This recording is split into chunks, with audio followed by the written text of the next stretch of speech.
얼마 전 미국의 한 커뮤니티에는 Let's Trigger Them 이라는 게시물이 업로드되었습니다.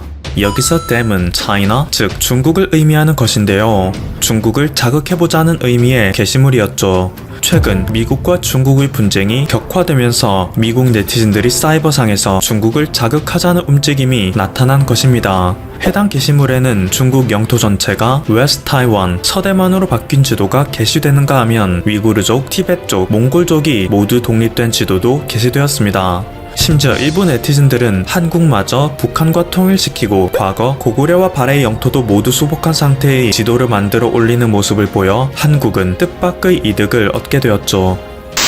작년에 극도의 갈등을 빚고 올해 1월 그나마 1단계 합의를 거치며 잠잠해지는가 싶었던 미중 무역 분쟁이 실구 사태로 인해 더 심각한 사태로 치닫고 있습니다. 특히 미국이 중국에게 요구했던 화웨이의 문제, 지적재산권 문제에 대해서 중국은 시정하는 모습을 보이기는커녕 더욱 막장의 모습을 보이고 있기 때문에 미국은 이제 참을 수 없는 분노를 보이기 시작한 것인데요.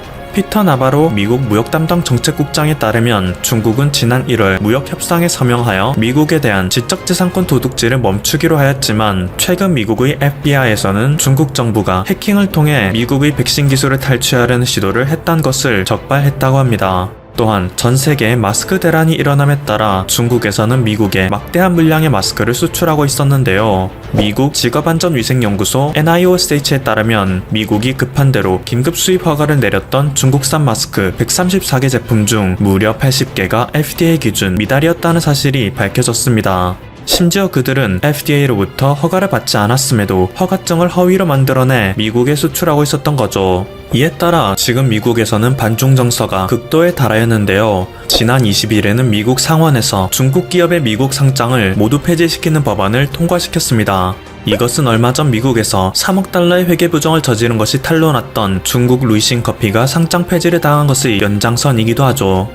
현재 미국은 C19 누적 판정자가 160만을 넘어섰고 이로 인해 사망한 미국민은 10만 명에 가까워지고 있습니다.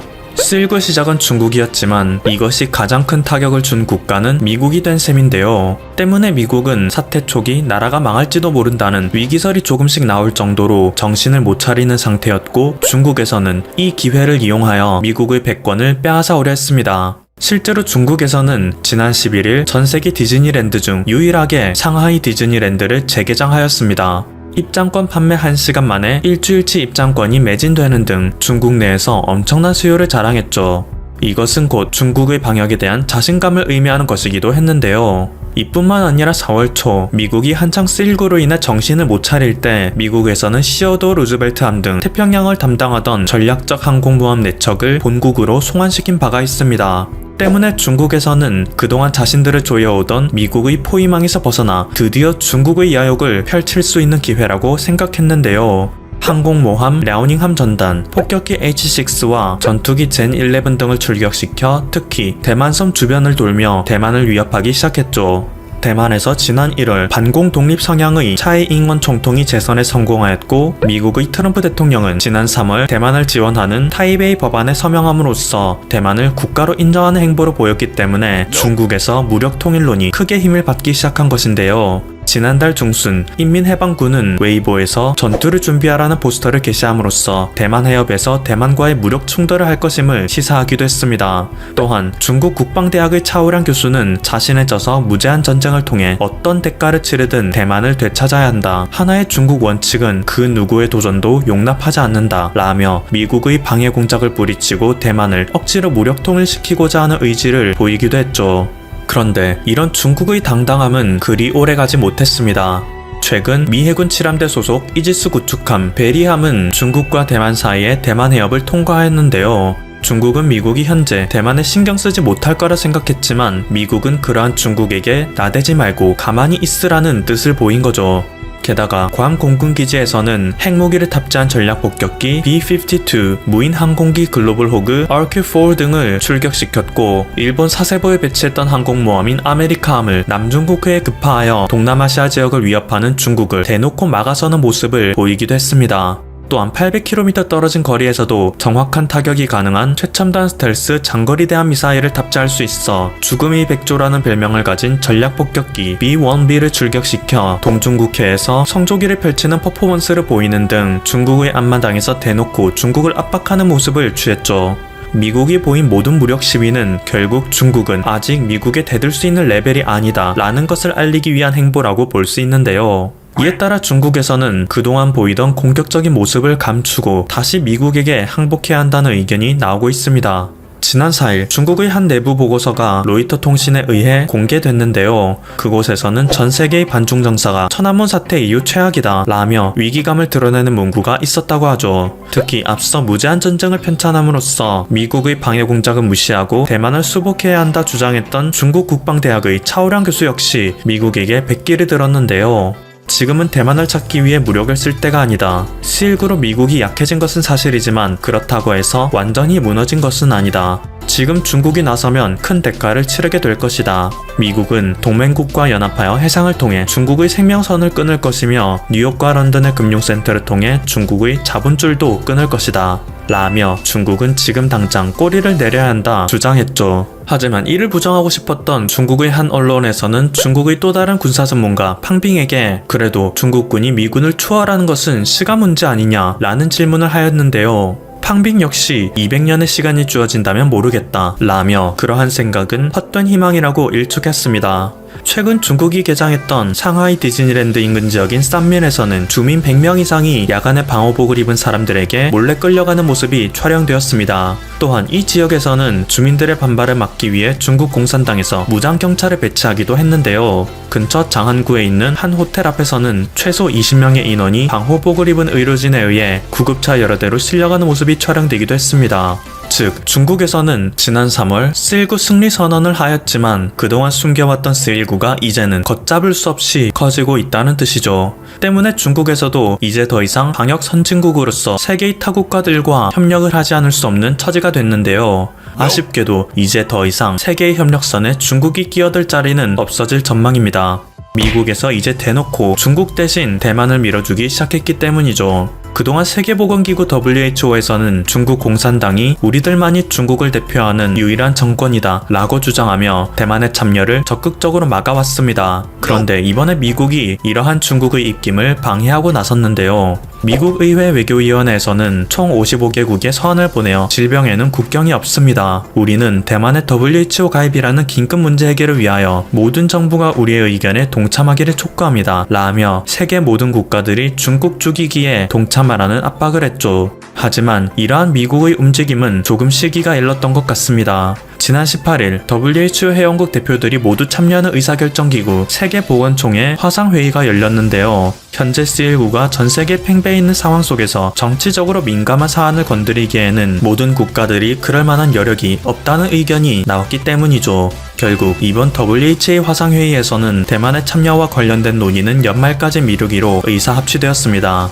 이에 미국의 마이크 폼페이오 국무장관은 중국의 앞잡이 테오드로스 WHO 총장이 끝내 대만의 진출을 막았다. 그는 WHO의 신뢰성을 또다시 손상시키고 말았다. 방역 모범국 대만을 침묵시키는 그의 독단적 행동은 C19와 싸우기 위해 국제협력이 필요하다고 외쳐왔던 그의 주장이 얼마나 공허한 것이었는지를 증명한다. 라며 테오드로스 WHO 총장을 맹비난하는 모습을 보이기도 했습니다. 그런데 이러한 국제적 상황은 아이러니하게도 가만히 우리 일에만 신경 쓰고 있는 대한민국에게 모든 것이 유리하게 흘러가고 있습니다. 현재 세계에서 방역 모범국이라고 불리는 국가는 몇 없는데 강력한 봉쇄 정책이라는 모델을 내세웠던 대만이 WHO에 참여하지 못하게 됨으로써 여전히 한국의 방역 모델만 집중 조명을 받게 된 것입니다. 더군다나 한국은 이번에 WHO 집행이사국으로 선출됨으로써 세계의 방역을 주도할 수 있는 실질적인 권력도 얻게 되었죠. 미중 갈등으로 인해 한국이 이익을 얻게 된 것은 이것뿐만이 아닙니다. 미국의 화웨이 제재에 대해 정면으로 맞서던 대만의 기업 TSMC는 최근 드디어 미국에게 백기를 들었습니다. 미국 본토에 반도체 공장을 짓기로 결정한 것과 동시에 화웨이로부터는 더 이상 신규 수주를 받지 않겠다고 한 것이죠. 이에 따라 세계 시장에서 화웨이와 점유율 경쟁을 하던 삼성의 스마트폰은 엄청난 반사 이익을 얻을 수밖에 없게 됐습니다. 화웨이에서는 급한 대로 TSMC를 대체할 중국 기업 SMIC에게 모든 발주를 넣을 움직임을 보이고 있긴 한데요. SMIC는 현재의 기술력으로 14나노 칩을 한 달에 최대 6,000개 생산할 수준밖에 되지 않습니다. 이번에 중국 정부에서 3조 원을 투자함으로써 생산 능력이 6배 늘어나 한 달에 35,000개까지 생산해낼 수 있게 될 전망이라고는 하지만 그것 역시 턱없이 모자란 것이 현실이죠. C19 사태로 인해 스마트폰 출하량이 급격하게 감소한 2020년 1분기 화웨이만 해도 총 4,900만 대의 스마트폰을 판매했으니 한 달에 3만 개밖에 생산 못하는 SMIC의 생산량만으로는 이제 화웨이가 삼성을 도저히 따라잡을 수 없는 것입니다. 게다가 이러한 14나노미터 기술조차 SMIC에서 보유하고 있는 최고의 기술력인데요. 그들이 주력으로 생산해낼 수 있는 것은 40에서 60나노미터에 머무르고 있는 것이 현실입니다. 삼성이 현재 3나노미터 공정에 총력을 다하고 있고 45나노미터는 2008년에나 쓰던 기술이던 것을 감안하면 앞으로 중국과 한국의 기술력 격차가 얼마나 벌어질지 눈에 보이듯 뻔하다고 할 수 있죠. 일각에서는 TSMC가 화웨이를 버리고 미국을 택함으로써 그나마 시스템 반도체에서의 도약을 노리던 삼성전자에게 부정적인 영향을 끼칠 수 있다고 말하기도 하는데요. 하지만 TSMC는 여태까지 미국에 단 하나의 공장도 없었기에 모든 것을 새로 시작해야 하는 반면 삼성전자는 이미 텍사스에 오스틴 파운드리 공장을 갖고 있고 TSMC가 진입함에 따라 미국에 더욱 공격적인 투자를 감행할 예정이기에 이번 사태를 계기로 오히려 삼성전자는 TSMC를 앞지를 수 있는 원동력을 얻게 된 셈이 되었죠. 게다가 미 국무부 경제차관인 키스 크라크는 지난 20일 이른바 탈중국 공급망이라고 불리는 경제번영 네트워크의 핵심력을 한국이 맡아줄 것을 제안한 바가 있습니다. 중국과의 연결고리가 끊어지면 한국도 어느 정도 타격이 있을 수밖에 없는데 미국이 대놓고 탈중국화를 주도함으로써 한국은 단기적으로는 어느 정도 타격이 있을 수도 있지만 장기적으로는 미국의 전폭적인 지원을 받아 각종 산업에서 중국의 역할을 모두 빼앗아올 수 있는 것이죠. 실제로 최근 세계 각국에서는 한국 기업에 대한 수요가 급증하고 있다는 소식이 전해집니다. C19 사태 이후 예외 입국 혜택을 받은 한국 기업인이 5,600명에 달한다고 하는데요. 헝가리, 폴란드, 라오스, 쿠웨이트 등의 국가에서 한국의 기술력을 받기 위해 예외적인 입국 허가를 내리고 있다고 하죠. 또한 일부 국가에서는 한국에게만 특혜를 준다는 다른 나라의 항의를 우려하여 한국 기업인에 대한 예외 입국 사실을 비공개 요청하는 경우도 상당수라고 합니다. 이렇게 전 세계의 흐름은 급속도로 뒤바뀌며 신흥 강자로 떠오르고 있던 중국의 역할을 한국이 대체하는 듯한 양상을 띠고 있는데요. 이런 와중에 분위기도 제대로 파악 못해 미국의 철퇴를 맞을 예정인 국가가 있습니다.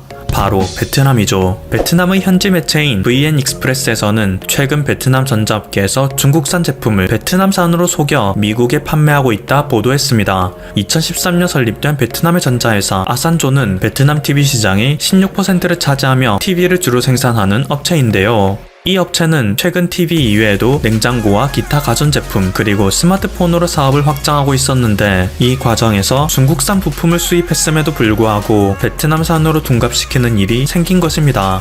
심지어 또 다른 현지 언론 뚜오이제에서 설명한 바에 따르면 아산조 기업에서 생산하는 물품의 거의 대부분이 자사에서 직접 제조하는 것이 아닌 중국에서 수입한 부품이라는 사실도 밝혀졌다고 하죠. 이에 아산조의 회장은 플라스틱 케이스 등의 부품은 베트남 내에서 만드는 것이라며 해명했지만 약 70% 이상의 비중을 차지하며 핵심 부품으로 여겨지는 메인보드, 패널, 스크린 등은 모두 중국산으로 밝혀졌습니다. 그런데 더욱 심각한 것은 이렇게 베트남 기업이 중국산 부품을 베트남산으로 원산지 가리를 하는 현상이 비단 이 기업뿐만이 아니라는 분석이 나오고 있다는 것인데요. 실제로 베트남은 전자제품 등 각종 부품을 중국에서 수입하는 물량이 지난해보다 무려 81%나 급증하는 통계를 보여주고 있습니다. 기계류 설비 수입은 30%가량 증가하였는데요. 같은 기간 베트남은 미국을 향해 작년보다 72% 많은 전자제품, 54% 많은 기계류 설비 를 수출하여 막대한 중국 제품을 베트남 제품으로 속여 미국에 수출한 정황이 포착되고 있죠. 그리고 이것이 미국에게 공식적으로 조사될 경우 베트남은 엄청난 후폭풍을 맞이할 수밖에 없는데요.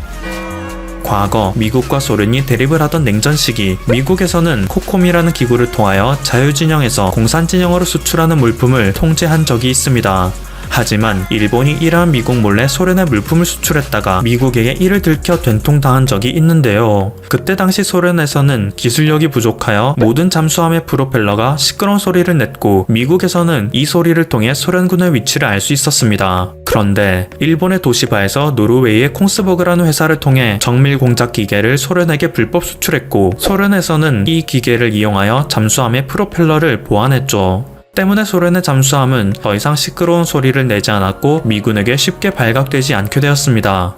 그리고 이것을 알게 된 미국에서는 사건의 경위조사에 나섰고 결국 이 모든 것이 일본의 불법 행위로 인해 일어났다는 것을 알았는데요. 일본 정부에서는 미국 정부에게 사죄를 하긴 했지만 미국에서는 일본의 도시바가 1979년부터 1990년까지 미국에 진출하는 것을 원천 금지시켰습니다. 때문에 도시바는 과거의 명성이 크게 기울기 시작했고 이후 반도체 사업부마저 한국에게 크게 밀리고 원전 사태까지 터지면서 기업이 망하는 결과를 낳게 되었죠. 세계 2위의 경제 강국이었던 일본조차 미국에 의해 몰락했던 것인데요. 이제 경제 발전을 시작하나 싶었던 베트남은 중국이라는 썩은 동아줄을 잡고 미국의 눈밖에 나게 될 현 상황. 앞으로 어떻게 될지 귀추가 주목됩니다.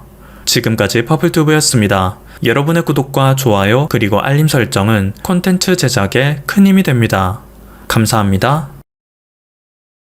C19 사태 이후 한국, 특히 질본은 신천지라는 특수하면서도 어려운 상황을 맞았었습니다. 이단 종교라는 특수성과 비협조, 은폐, 전국적인 종교단체이기 때문에 높은 확산 가능성 등 당시만 해도 이 나라가 종교 하나 때문에 무너지는 것 아니냐는 걱정이 나올 정도로 심각했지만 질본을 비롯한 한국의 방역 시스템은 집요하고도 체계적인 대처로 확산을 차단시켰습니다. 그런데 신천지가 좀 잠잠해지자 3월 10일 구로 콜센터 사건이 터졌습니다. 좁은 공간에 수백 명이 근무하는 환경, 수도권 지하철을 이용한 통근자들, 역시 끈질긴 경로 추적 끝에 구로 콜센터 사건 역시 진정이 되었고 한국은 최근에는 국내 지역 감염자 제로를 유지하는 등 안정세를 찾았었죠. 그런데 또다시 이태원 사건이 터지면서 한국은 공들여 쌓은 탑이 흔들리는 가장 큰 위기를 맞이하게 되었습니다.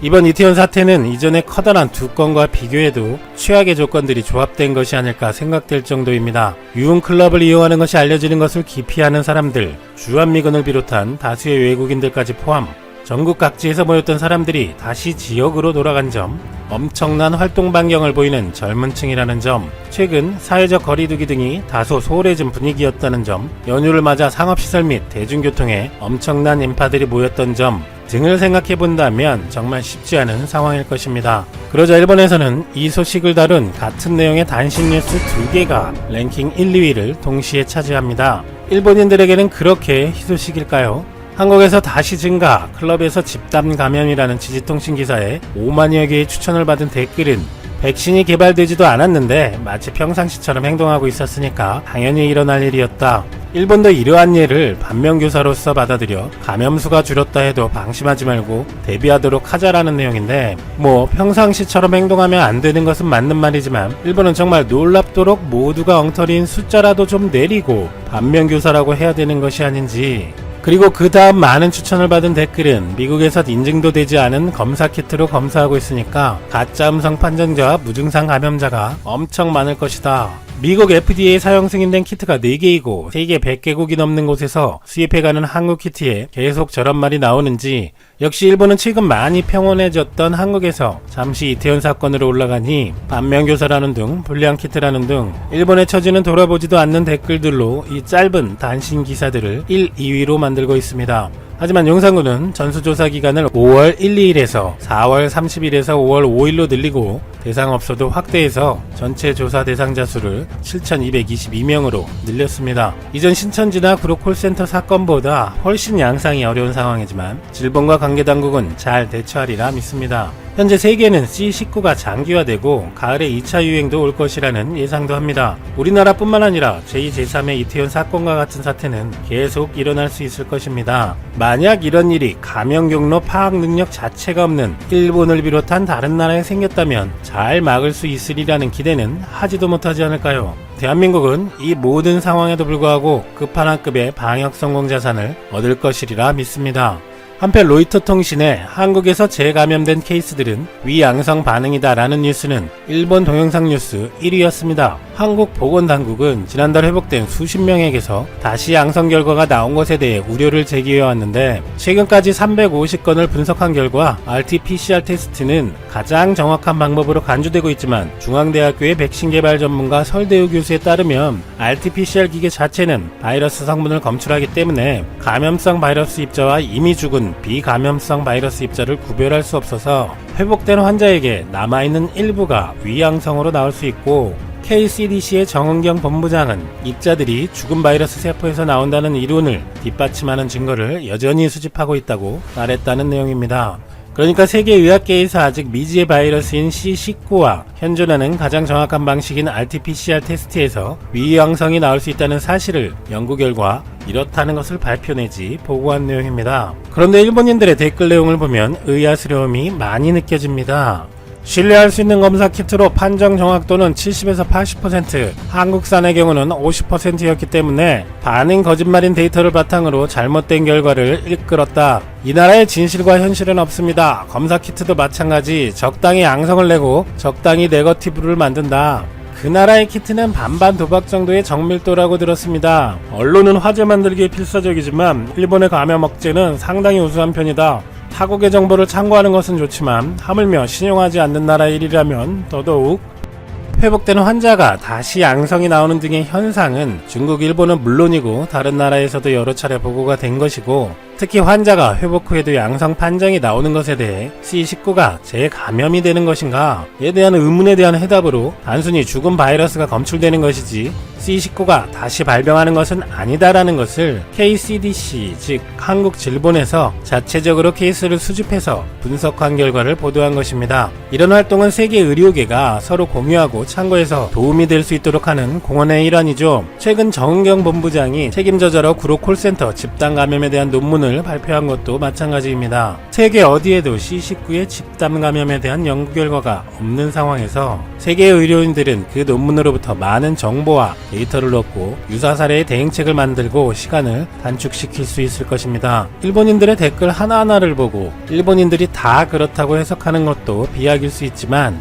영어 영상에 일본어로 자막까지 붙여진 같은 기사를 보고 일본인들은 기사의 내용과 관계없이 마치 로이터가 한국의 부정확한 테스트에 대해 보도를 한 것이냐 무조건 한국 키트는 불량이다라는 유언비어성 댓글을 달며 이 영상을 1위로 올렸다는 것은 이것이 일본인들의 일반적 인식 수준이라고 볼 수도 있을 것 같습니다. 한국을 비하하는 사고에 사로잡혀 뉴스에 대한 최소한의 이해력도 상실한 수준을 보니 참 애처롭습니다.